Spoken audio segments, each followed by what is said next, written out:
Hello everybody, it's Jim from the future. Well, from this video's future, since I'm recording it after it was done, but your past because you're watching it after I record. Anyway, it's very confusing, but here's the simple thing. This is a long, unusual video, which will have some clips that pertain to what I'm saying, but only a couple. Most of it's just random crap, so you might want to just listen to this one while you do something else, or if that's not your thing, go do something else entirely. I won't blame you. But for now, know that things will get back to normal soon and everything's going to be explained. Oh, crap. Here comes past Jim. I've got to go. Stupid holes in a stupid space-time continuum. Hello, everybody. Jim here, completely unscripted and talking over some random gameplay footage. There's a number of reasons for this. The first is that real life has kicked me in the, I don't know, part of your choosing. In the last couple of weeks, it's been very difficult to record anything. Second is that my computer is currently undergoing some, let's call them bargain basement upgrades that have left it writhing on the floor in agony. You might even be able to hear the fan in the background right now. This might shut down while I'm recording this video, so please bear with me. As soon as I can, we'll get back to the other types of videos. I want to do the Buccaneer without the numbers and the industrial ships, but I'm trying to get the frame rate up in the PTU, and this computer is struggling. It underwent some changes, and it is not happy about it. Anyway, today what we're doing is talking over top of some random footage of me shooting stuff while I discuss with my nephew Lance. Say hello, Lance. Hello. While my nephew Lance asks me some questions about Star Citizen. But we're going to start with a question from a viewer, and I apologize if I butcher your name, Matteo Siefert. Or Siefert? I don't know. It's German if I recall. But he asked me what ships I own. That's a very complicated question. Lance, would you like to weigh in on what ships I own? What do you know? You own a few ships, but I couldn't tell you what they are because I don't know. Do you know why you don't know? Because I don't really care that much. No. Well, I mean, yes, but it's because they're constantly changing. The only ship that's been a constant in my fleet since I started the game and got it was the Starfarer Gemini. Everything, oh, I'm sorry, and a Mustang Delta, which is my package.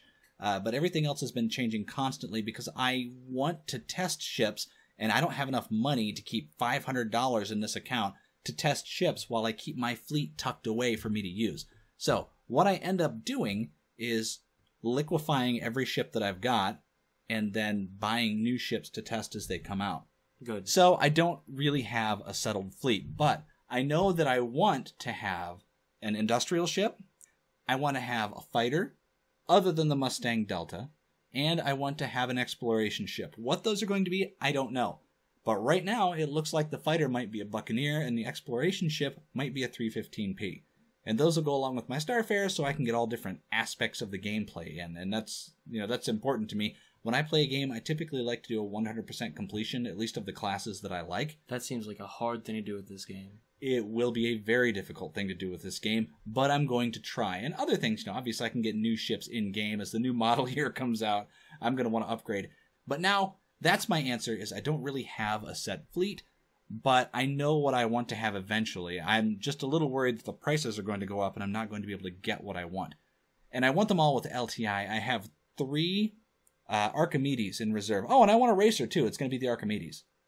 So I have 3 Archimedes in reserve. 1 to be a racer, 1 to transfer LTI to my exploration ship, and 1 to transfer it to my fighter. So I'll have the racer, the exploration, the fighter, and the Starfarer all with LTI, which is going to limit the amount of time I have to spend in-game grinding for credits. Always useful to have lifetime insurance. It's a convenience. I'm going to put that in air quotes. So it's a convenience. Lance, you had some questions. Hit us with the questions. We need to get this done pretty quick. I don't know how much footage I have. Yes. The first question on my list, you already answered, so I'll just skip that one. No, that was my question. That was not your question. Whatever. It's fine. question. The second question is, when will the FPS be out?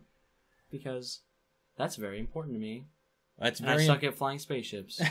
It's very so important. I need something else to do. To a lot of people, and I hate to break it to you, but the first-person shooting element, there was just a video on Around the Verse, is going to be a lot like flying spaceships when the gravity gets turned off. And again, I hate to break it to you, but the spaceship flying is just an FPS engine with the gravity turned off, so you have 6 degrees of freedom. Just need a personal gravity machine, obviously, then.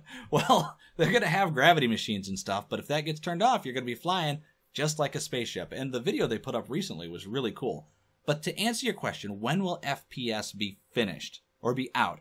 Technically, it's out right now. They've decided not to release a module. They're doing an incremental release. So we just got a bunch of new weapons, and now they're implementing the 0G EVA first-person shooting. So these things are coming in gradually as they get them nailed down. So we're not going to release one giant first-person shooter module and have it be broken. They're releasing things bit by bit. I personally love first-person shooters. I wish that I could play first-person shooters on this channel, but I'm pretty sure most of my Star Citizen subscribers would rebel. For example, the last time I did a first-person shooter video, 50 people watched it. So, and like 30 of those were you and your dad. Yeah, we tend to watch at least 5% of all your videos. Well, thank you very much. I appreciate it. Anyway, so no, the first-person shooter aspect is really important to me because I love first-person shooters, and I would like to be able to practice it without dying. When will it be out? It's out right now. You can go and do that. I just saw Bad News Baron did a video on 5 versus 5 in a Starfarer, and if my computer could get a decent frame rate in the PTU, which is what all the upgrades are about right now, I would be doing that, like, post-haste. That's the answer to your question. When will the first-person shooter element be out? It's out right now. You can go do it. When will Star Marine be out? I have no idea, and neither do they. But that's something I'm waiting for too. But you can get a taste of it now, and you can try out the new weapons right now in the PTU. So it's out currently. I'll have to get to that after about 24 hours of updates. Well, yeah. Let's move on to the next question. Okay, Time. Come on, chop. I'm chopping as fast as I possibly can. So the second question is, are there any visitable planets currently? Yes, you can visit Stanton 3, the city of ArcCorp. You can go visit that. But can you fly there, or do you have to take the magic elevator? You have to take the magic elevator. What a rip. You did not ask if you could visit it by ship. You asked if you could visit it, and you can. Technically, you can visit Crusader. You're pretty close to that. But you can't land on Crusader. No, you can't land on Crusader. You can't land on that other place either. It depends on who you are. For example, if you're a developer, you can go visit a procedural planet. I'm pretty sure I'm right me. now. I'm pretty sure you're you too. But you can go visit a procedural planet right now. It exists. It's working. It's just very rough. They have 0 features. Right now, it's a barren landscape like SETI Alpha 6 after the Genesis device hits it. The trees and plants haven't grown yet, but that's coming. Yeah, I'm pretty sure you did not catch that reference. No, it just flew by my head. That's okay. It was actually SETI Alpha 5. Oh, well, then you cheated. Stupid Kirk. Anyway, you can do it right now in the game. It's doable. It's just not ready for public release yet. So that's your answer. Can you do it? Or what was your question exactly? Are there any visible planets? Yes, there are, but not for you. How does that make you feel? Makes me feel unprivileged. So the next question actually relates to the first question. I talked about it a little bit. When will they replace the magic elevator? I don't know. Maybe never. I presume that one day you're going to be able to fly directly out of your hangar. But they may decide that, your hangar is just where you store the ships. You'll take the magic elevator to the surface of the planet, and then you'll call your ship up on the landing pad on the planet. It will be delivered to you. Although that does not sound like a self-land hangar to me. That sounds like, a magic delivery hangar. Like they have on... But which is cooler, though? A magic elevator that can go through time and space? Or a spaceship? You have a point. The magic elevator that goes through time and space is basically the TARDIS, and that's awesome. But I think it would be cooler to be able to fly out of your hangar into space and stuff. You can do it in the tutorial, so, we have the technology. It's just a question of, zones and loading and whether or not they're going to be able to have everybody's hangars on a planet and flying in and out of them all the time. I don't know. Maybe they can't. And I will admit, I'll be a little disappointed if you have to use the magic elevator forever, but I'll understand. Next question is, when will there be mechs? When will there be mechs? We can't say for certain that there will be mechs, but we can say for certain that Chris Roberts said he would like there to be mechs. So I sincerely hope that there will be mechs in the future, but we can't be sure. There will probably be mechs, but probably not until after the base game has been released for the public. Okay, after there are mechs, will they be able to form Voltron? No. Let's watch this clip. Yoda wanted to know, can we get all 3 starter ships and put them together, e.g. Power Rangers, to get an ultra-powerful ship? If not, why not? And the answer is absolutely not, because a Megazord in Star Citizen would be ridiculous. And because we have the consolidated Outland Voltron and the MISC Constructicon lines slated for a concept sale in late July. That's why there will be no Voltron robots. Or Constructicons, or Megazords, or anything like that. Can we at least have Transformers? Maybe, I don't know. I mean, you've seen what they've done with transforming ships so far. I want my Gemini to turn into a giant robot. A giant turtle bot? Yeah. Teenage Mutant Ninja Former? I don't know. Maybe. Anyway, so you've seen what they do with shape-changing ships like the Scout and the Reliant. Basically, the shape change does nothing. It does nothing. It's basically just to look cool when you land. So I'm pretty sure it does that very well. It does that very well. Oh man, that Scout. The Zion Scout? Jean, actually. Jean. Zion.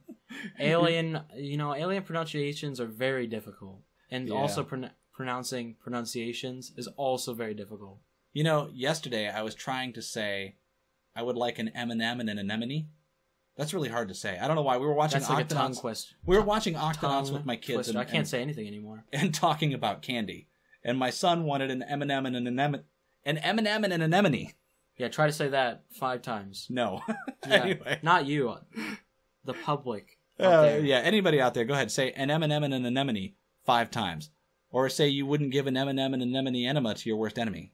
That would be even harder I'm not even going to try because I don't want to embarrass myself that bad. Come on, please. Okay, on to the next question. Come on, try once.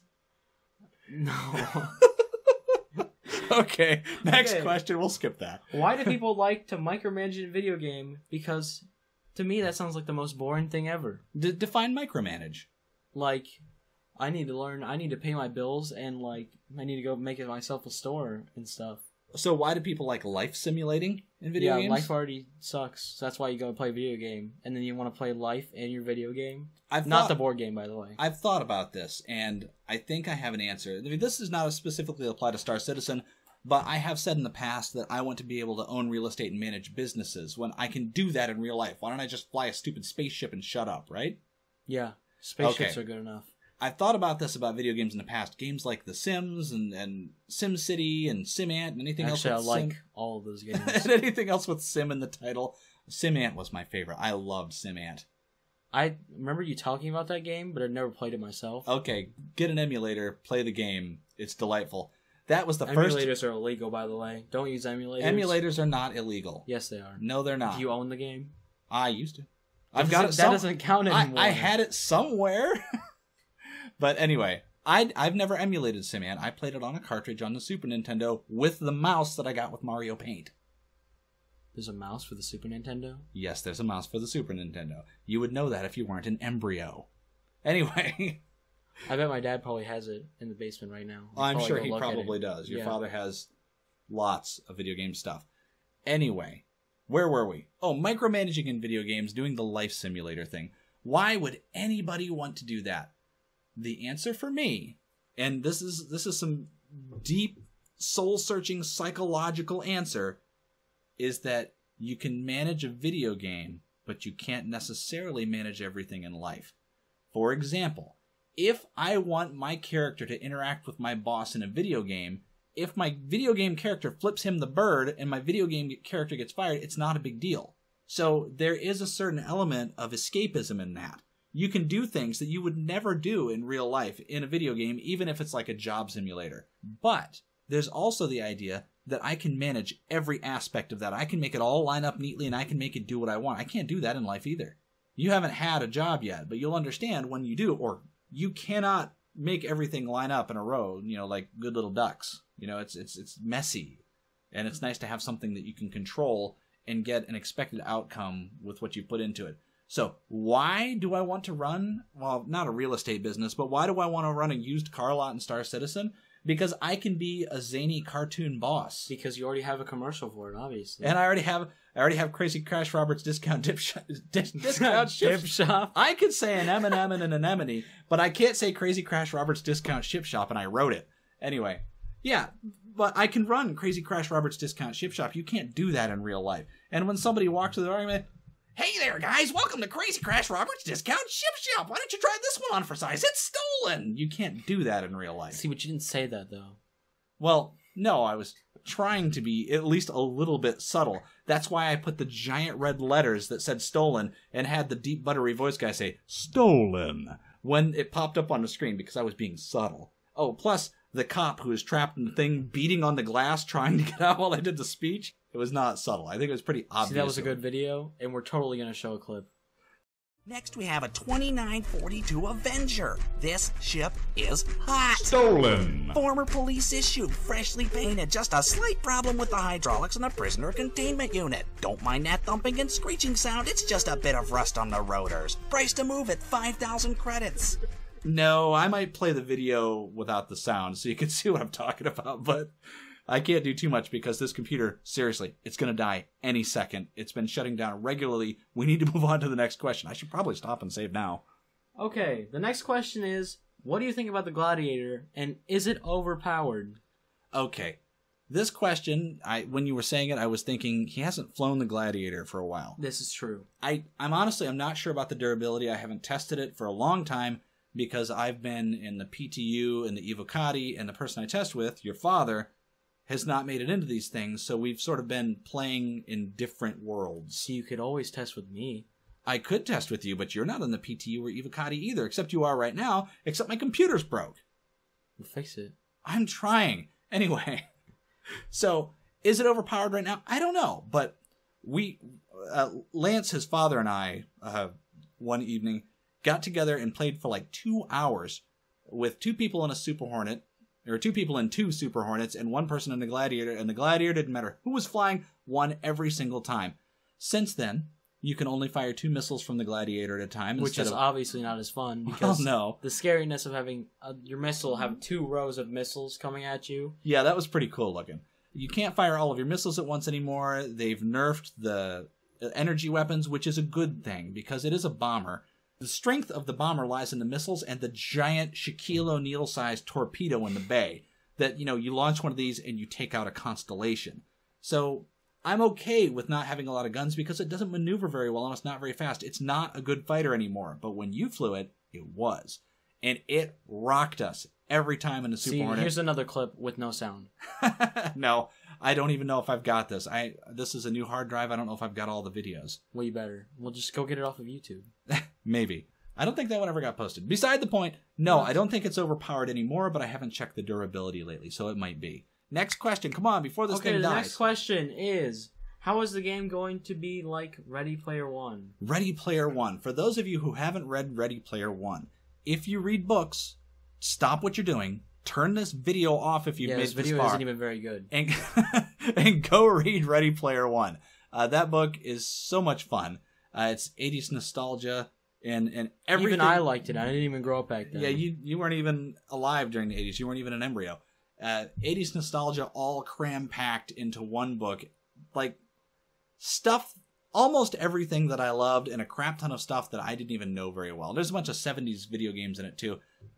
Ready Player One. Do we need to make another edit?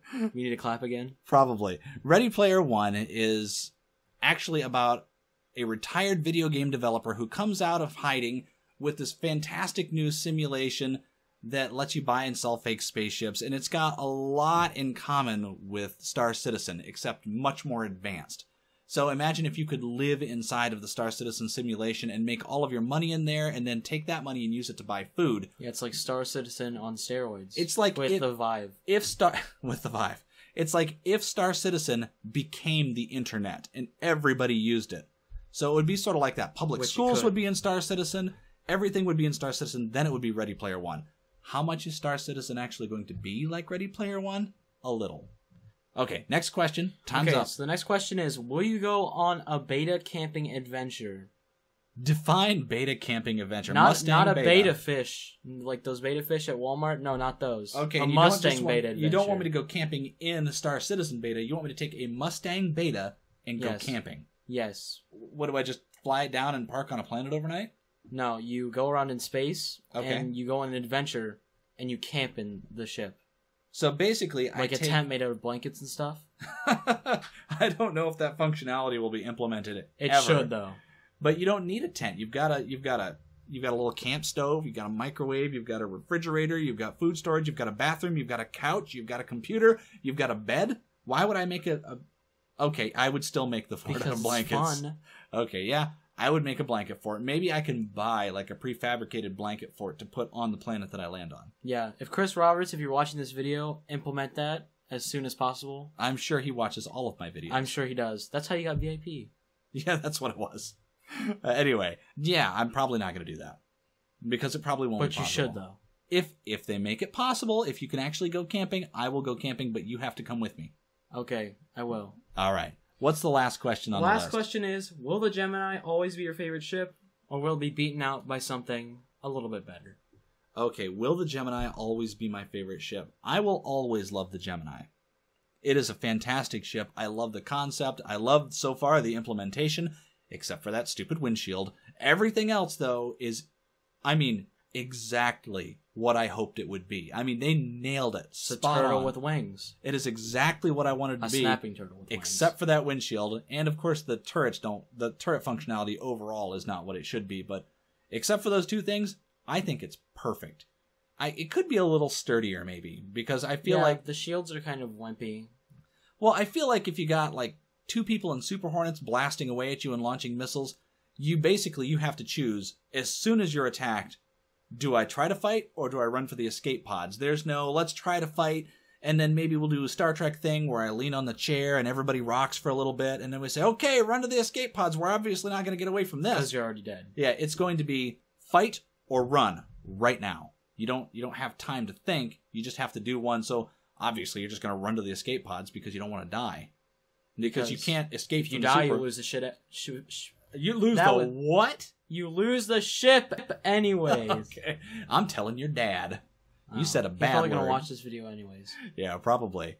Anyway, I love what the Gemini is. I think it's very nearly perfect. It is the best ship they have made in this game, and it might remain that. Will anything take its place? There's only one thing that could convince me to get rid of the Gemini. That's because of the way I want to play the game. I want to be able to fly a ship anywhere that I want, and then take a smaller ship from that ship to go to other places. Sounds a lot like the one ship that I can't think of right now. The Crucible? No. You might be able to take the Crucible. The only other ship that I've considered over the Starfarer was the Crucible, but in the end, it was because the Crucible was, what, $350? More expensive. And my Gemini was $240? Well, that's changed. If I were buying it now, I might pick the Crucible. Because, first off, it looks awesome. That is the coolest looking ship. I love it. Second, there's a good chance that you'll be able to carry a fighter through a jump point. And if I can carry a fighter through a jump point, then I can fly my Crucible through safe passages to a safe place, and then I can take off in my Super Hornet or Mustang Delta or whatever. Go into the rougher lands. And then go into the rougher areas. I really want to be able to do that. And I'm not going to be able to do that with the Gemini. There's just no way. Now, say you got something like an Idris. Sorry for interrupting you. No, that's fine. Go on. Say if you got something like an Idris, would that replace your Gemini? Or would that just be added if somebody said, to your collection? Okay, Jim, there's a button on the website just for you. You can go push that button and it will replace your Starfarer with an Idris. Would I push that button? Is that what you're asking? You'd probably jump all over the button. Of course I'd push the button. I would push the button and then I would sell the Idris and buy all the other ships that I want, including a Starfarer. No. I would push that button, and I would take the Idris because it would be fantastic. Unfortunately, it's too big. It's just too big for one person, even with a few friends. Would it fit in your hangar right now? No, it'll never fit in your hangar. It's gotten so huge. Which is why I say the only ship that could potentially replace the Starfarer is if they release the Polaris, and it has the ability to carry one fighter. Just one. Does it have to be a fighter? Well, no, I want it to be like an Explorer. I personally would want it to be a Beta like or a 315P. Like I said, I don't want to launch a fighter. I want to take this and use it as a mobile base. Yeah, why would you want to launch a fighter out of something that's more capable? No, well, the way big ships have been going, they're not really more capable. No, I don't want to launch fighters. I just want to be able to park the big ship, in a safe area and then take my little thing elsewhere to explore. I want both. But I don't want to launch fighters. But if the Polaris can carry a single fighter through a jump point, or single small ship, any ship, then I would probably trade for that. And right now, if it was in the $600 range, that's probably out of my reach. And if they do this, that's probably where it will be.